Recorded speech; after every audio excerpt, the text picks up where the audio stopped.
Hello and welcome back to Open Source Workplace. Here we continue our interview series with Jonathan Schultz. Jonathan Schultz is a property owner, a prop tech investor. Jonathan, you come back 3 weeks in a row, man. I love it. Thank you. Listen, I'm enjoying this. It's a semblance of something that has normalcy to it now. So There you go. I That's look forward to it every week. How's that? no, that's fantastic. I look forward to speaking to you because I get so engaged from your energy. Well, You know, thank you. the brightness you bring to my day, man. It's awesome. So thank you. I So appreciate that. so where do you that brightness come for you? Because these days, obviously before the lockdown, I'm sure a guy like you who's highly productive, had a routine, did things in a consistent way. How do you break down your day? How do you maintain that energy? How do you stay productive? So, it's been weeks now, right? So the first week I would have to say was very weird, right?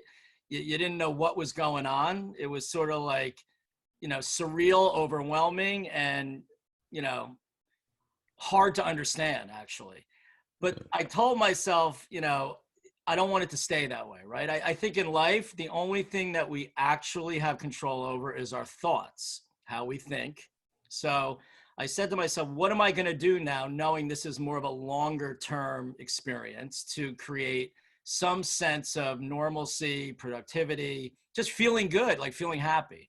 So I created my own morning routine. And I did parts of these routine every day. When you're so busy, sometimes you got to be in New York City really early. So you're getting up at 5 o'clock.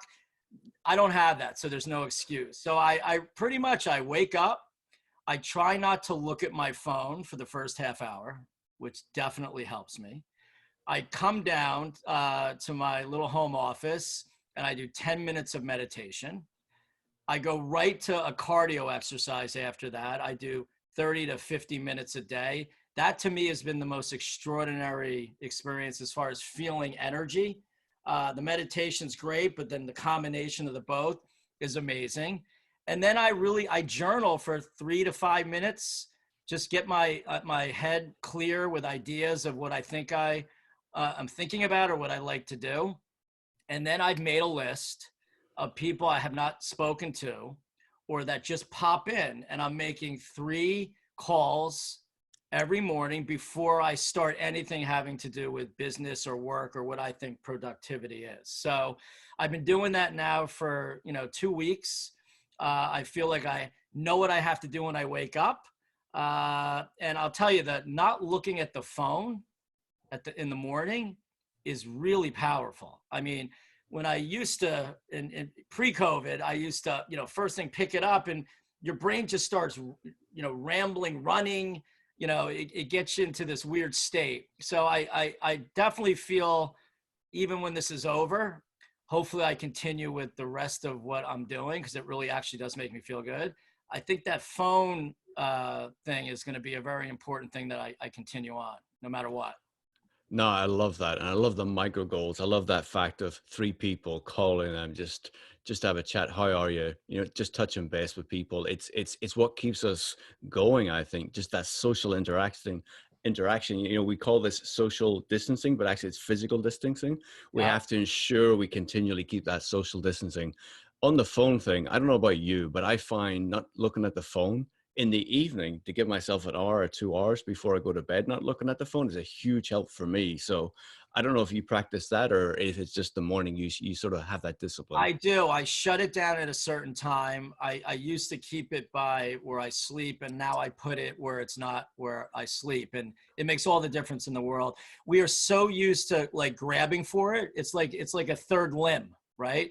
And you have to detach. The only way to Hmm. detach is make it where you can't reach for it. So I totally agree with that. I don't do that every night, but I do that most nights, depending on what's going on. The problem also with these phones, everything you do is on it.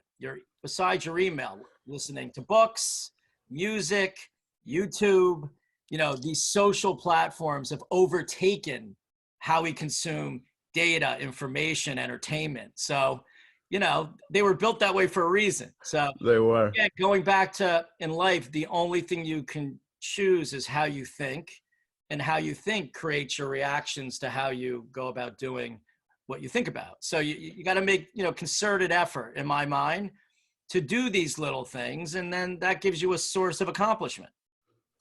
So whenever you're, and just totally agree with you, and sort of circling back, I just love to unpack some of the things you mentioned there, John. So whenever we think about journaling, is there specific things you do when you're journaling? Is there specific thought process, or do you let your mind go each morning, or do you put structure to what you're trying to journal? I tend to go to writing things down that I'm grateful for. Because again, if I want to get my brain on thinking positively, rather than going to the 70,000 thoughts we have a day that mostly just by how of evolution and how we're built are negative. I Hmm. try to put myself in the direction of things that are positive that I'm grateful for. And it's very hard to be grateful and unhappy at the same time. So again, these are little tricks that I've learned from people throughout my life that I practice. And just like any athlete, unbelievable business person, you know, singer, dancer, entertainer, they have their craft, they have their gifts that we all have. But the only way your gifts get really good and better is if you practice. So anything you want to be good at it, you have to practice, including how you feel in your thoughts. Because Mm. otherwise, they call it monkey mind. It just literally takes you over and it brings you in all these different directions that really don't serve us the way I think we would like to serve ourselves if you know normally. So I think it's very important to create these habits for goodness, right? Like we all have our habits, you know, create ones that you are in control of by your thoughts that you can practice every day. I love it, John. I love it, and I love that you're so being so open with everybody and sharing the things that are important to you and your morning routine. And obviously, as we go through these each week, we can unpack a little bit more on how these are developing and sort of the benefits that you're seeing. So look, And thank the you. benefits have been amazing. I mean, I'm speaking to Oh, people that I haven't and it's weird the way I do it. It's not like I plan it. It's just through the day, certain people are popping into my head for no reason. It could be that I watched a movie, something brought me back to someone that, you know, I remember. It could be listening to a song. yeah. You know, I could be reading something, and what I'm doing instead of just letting it go through me and just evaporate, you know, I have my little notepad, and I write it down so I don't forget. And and then I get back to it, which is terrific.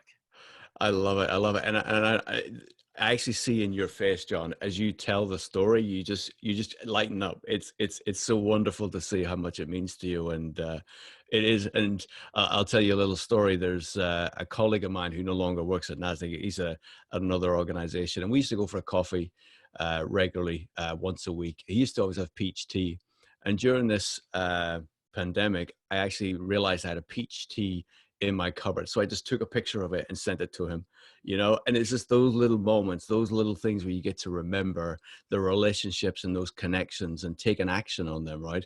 And the discipline you're having and putting those connections together, it's beautiful. So thank you, man. Thank you for sharing. Yeah, one more thing that I think is interesting that I'm doing. So with Netflix and all the online Mm, content, I've been watching comedians every night. So they got a great lineup, and for that hour, you know, it's bringing laughter, joy. You know, they're tremendous comics on these Netflix shows. So you know, just another thing that I was not doing before. I mean, yes, maybe in my car I would put on the comedy channel for 10 minutes, hmm. but you know, we have more time to be present if we want to be present with what we're doing now, right? There's nowhere to go, right? There's no distractions to say FOMO. I'm missing out on that, so I better go do that. And then if I'm missing out on that, I better go do that. Now it's like, what do you want to do that you don't have to run to do something else? So it's that whole thing of being present. I think that we try to do in our lives. You can actually practice a little bit more than we could before this happened. Love it, John. I love it. Look, thank you. I My appreciate your pleasure. time as always. And I look forward to catching up again with you next week. You got it. Thank you. Check John out. Check out his blog. It's in the link below. This guy has amazing thoughts, amazing ideas. He shares them weekly on his blog. So do check him out. Thank you, Thank John. you. Thank you very much.